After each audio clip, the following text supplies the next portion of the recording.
Good evening, YouTube. You guys are now watching another segment of TheCaliEffect, King of Games, and today we're going to be teaching you guys how to play Trickstar, possibly the first competitive burn archetype. Trickstars are based off of Japanese idols, and I know it sounds really weird for me to say Japanese idols, but it is exactly what I'm saying. You might have to Google it.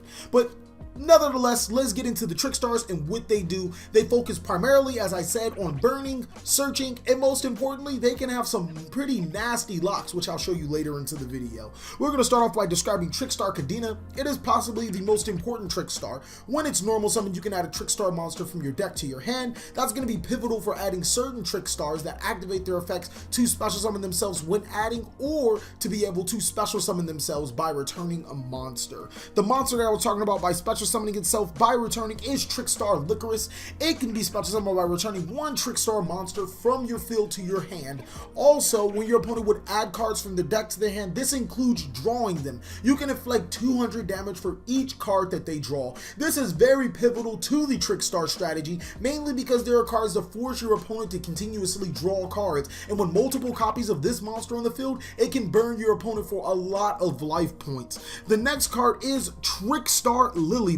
Now, when Trickstar Lilybell is added from your deck to your hand, it can special summon itself. Or I'm sorry, when it's added to your hand, she can special summon herself.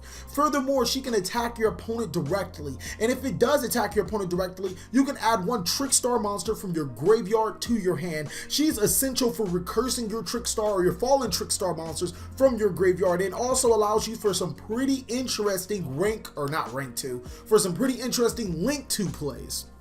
The main field spell card that you probably should be playing is Trickstar Lightstage, and it has some pretty great effects. Upon its activation, you can add one Trickstar card from your deck to your hand, and furthermore, anytime you would inflict damage by battle or a card effect with a Trickstar monster, you can inflict an additional 200 points. Furthermore, you can target one set card your opponent controls, and they cannot use that for the duration of the turn.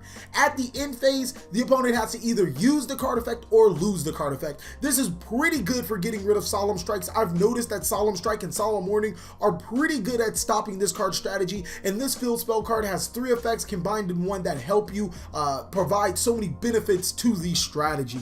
The only Link monster that we currently have is Trickstar Holy Angel. Now give me 1 second because I don't even really know her effects that well.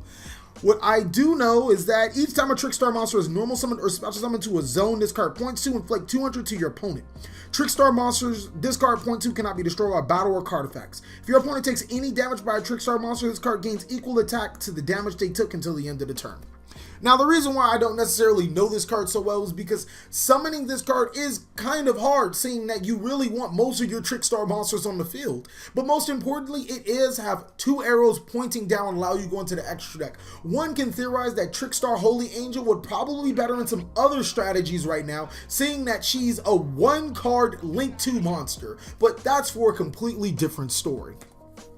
There is one last card that I'm going to be talking about that is specific to Trickstars, but before we go any different, we realize that Trickstar monsters do burn for a little damage, with Licorice only being able to burn for 200 and Lightstage being able to burn for 200, but the access to them being able to burn 200 is so easily, you can combine it with Dark Room of Nightmare, which inflicts an additional amount of damage every time you burn your opponent. So every time they would take 200, you can tack on a little bit more damage from Dark Room of Nightmare. This actually becomes pretty good, seeing that you can turn any 200 to a 500, and then if you continuously give them 500 points, well, you should already know what happens after that. The last card we're going to talk about is Trickstar Reincarnation. Now, looking at how the Trickstar archetype worked, I looked at this card and I was like, this card does not fit with the archetype, but I wasn't necessarily thinking.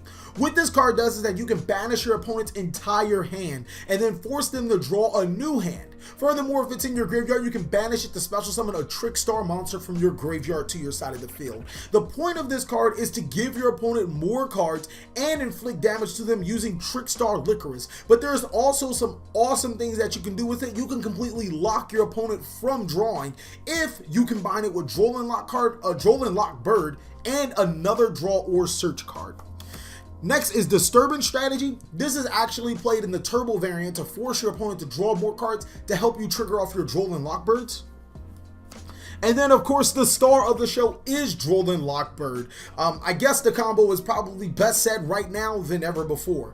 Basically, you need two cards that would force your opponent to draw, or the second card hopefully being your Trickstar, Reincarnation, or Disturbance strategy.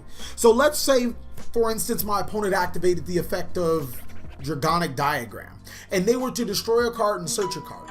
At the resolution, I would be able to activate Trickstar Reincarnation, and since the resolution window for Drolin Lockbird to activate its effect is still relevant, I can activate Drolin Lockbird. Now you will resolve your chains backwards. Drolin Lockbird preventing your opponent to add additional cards from the deck to their hand, and then Trickstar Reincarnation banishing their entire hand, and now they can't draw cards because Drolin Lockbird is in effect. I know it does sound a little tricky, and I'll probably have to describe it again in the combo tutorial.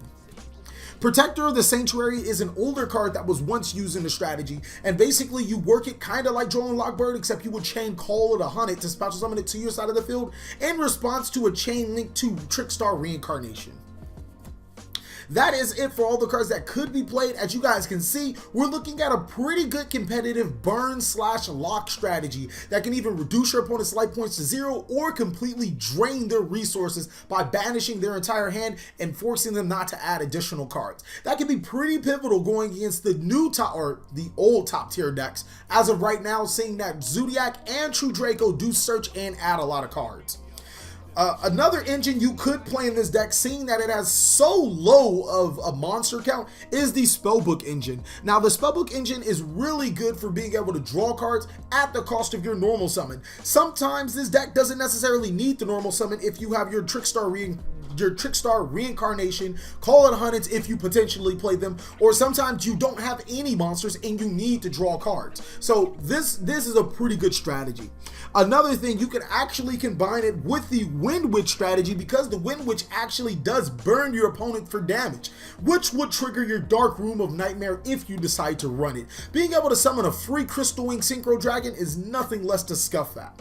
Before we even end this tutorial, I wanted to point out that Solemn Strike, I know it's in an orange sleeve, it kind of got me too, is a pretty pivotal card from the strategy. From playing this deck, I've noticed that hand traps other than Maxi, such as well, Ghost Ogre is, but if your opponent Drolin locks you, or if your opponent can interrupt the combo, then you might be in a position. Solemn Strike allows you to gate those pesky monster effects and continue on with what you're doing.